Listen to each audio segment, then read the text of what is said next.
નમસ્કાર દર્શક મિત્રો, અખંડ ગુજરાત ન્યૂઝમાં આપ સૌનું હાર્દિક સ્વાગત છે। વડોદરા શહેરમાં યુસીસીનો કાયદો ગુજરાતમાં લાવવા માટે સરકાર દ્વારા પ્રયત્ન કરવામાં આવી રહ્યો છે। જે કાયદો આવવાથી તમામ ગુજરાતની તમામ માઇનોરિટીના બંધારણીય અધિકારો છીનવાઈ જાય તેમ છે। જેથી આ કાયદાના વિરુદ્ધમાં કલેક્ટરને આવેદનપત્ર આપી રજૂઆત કરવામાં આવી। સાથે જ વડોદરા શહેર જિલ્લાઓમાં તમામ ધારાશાસ્ત્રીઓ કોર્ટ સંકુલની કલેક્ટર કચેરી માર્ચ પર કલેક્ટરને પત્ર આપી રજૂઆત કરવામાં આવી, જેમાં વધુ માહિતી મળી। આજે આવેદનપત્ર વડોદરા શહેર જિલ્લાના તમામ જુનિયર અને આદરણીય સિનિયર ધારાશાસ્ત્રીઓની હાજરીમાં ખૂબ જ મોટી સંખ્યામાં આકરા તાપમાં છેલ્લી કક્ષાનું સેન્ટીગ્રેડ પર જ્યારે ઉષ્ણતામાન છે અને એકબીજાની બહાર નીકળવાની તૈયારી નથી, એવા સંજોગોમાં આજે વડોદરા શહેર જિલ્લાના તમામ ધારાશાસ્ત્રીઓ શોર્ટ નોટિસને લઈને વડોદરાની કલેક્ટર કચેરીએ આ જે સમિતિ બનાવવામાં આવી છે યુસીસી, એ સમિતિને વિખેરી નાખવા અને સરકાર એમાં આગળ ના વધે એ માટેની રજૂઆત કરવા આવેદનપત્ર કલેક્ટર મારફતે આપવા માટે અમે લોકો આવ્યા છે। સમગ્ર વડોદરા શહેર જિલ્લામાંથી વકીલોએ એવું નક્કી કર્યું કે ભાઈ આપણે બિલકુલ ગાંધી ચિંધ્યા માર્ગે જઈને આવેદનપત્ર આપીએ અને સાચી વાત રજૂ કરીએ કે ખરેખર આ યુસીસી લાગુ કરવાથી ગુજરાત સરકારને ફાયદો થઈ જાય એમ છે। ગુજરાત સરકારને યુસીસી લાગુ કરવાથી ગુજરાતમાંથી બેરોજગારી દૂર થઈ જાય એવું છે। ગુજરાત સરકાર યુસીસી લાગુ કરે તો ગુજરાતમાંથી બેકારી દૂર થઈ જાય એવું છે। ગુજરાત સરકાર જો યુસીસી લાગુ કરે તો ગુજરાતમાંથી મોંઘવારી દૂર થઈ જાય એવું છે।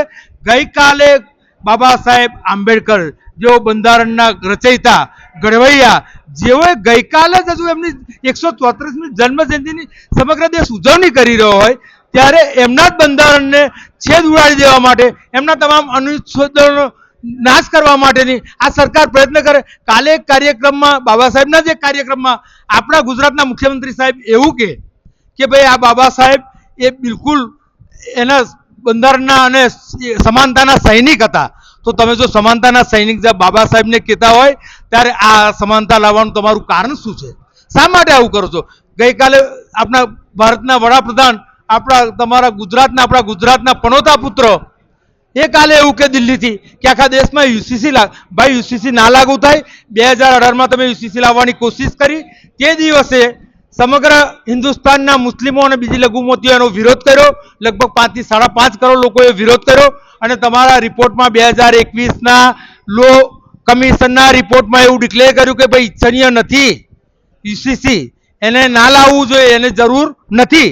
તે છતાં પણ તમે 22મું પાછું કાયદા પંચ બનાવ્યું, જે 22મા કાયદા પંચનો આજ દિન સુધી કોઈ રિપોર્ટ નથી અને તમે હવે બીજા ત્રીજા રાજ્યોના પગથિયા બનાવીને તમારા વોટ બેંકની રાજનીતિ ઊભી કરવા માટે તમે આ કોશિશ કરી રહ્યા હો, પણ આ કોશિશ આ વખતે સામાન્ય પ્રજા નહીં, દેશનો બુદ્ધિજીવી વર્ગ, ગુજરાતનો બુદ્ધિજીવી વર્ગ, વડોદરા શહેર જિલ્લાનો બુદ્ધિજીવી વર્ગ બહાર નીકળ્યો છે અને એનો કોઈ પણ રીતે પ્રતિકાર કરશે।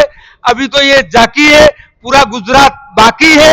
આવતીકાલથી સમગ્ર ગુજરાતના વકીલો આ નેમ પર આગળ વધશે। અત્યારે સુનાવણી ચાલી રહી છે, એ અંતર્ગત આપણા એડવોકેટ એસોસિએશન મારફતે અલગ અલગ રજૂઆતો લઈને એક આવેદનપત્ર આપવામાં આવેલું છે। એ આવેદન આપણે કોમ્પિટન્ટ ઓથોરિટી સુધી પહોંચાડીશું અને ત્યાર પછી આગળની કાર્યવાહી કરીશું। આપણે જે સંબંધિત અધિકારી છે આપણા સુધી પહોંચાડીશું, ત્યાર પછી આગળની કાર્યવાહી આપણા મારફતે હાથ ધરાશે।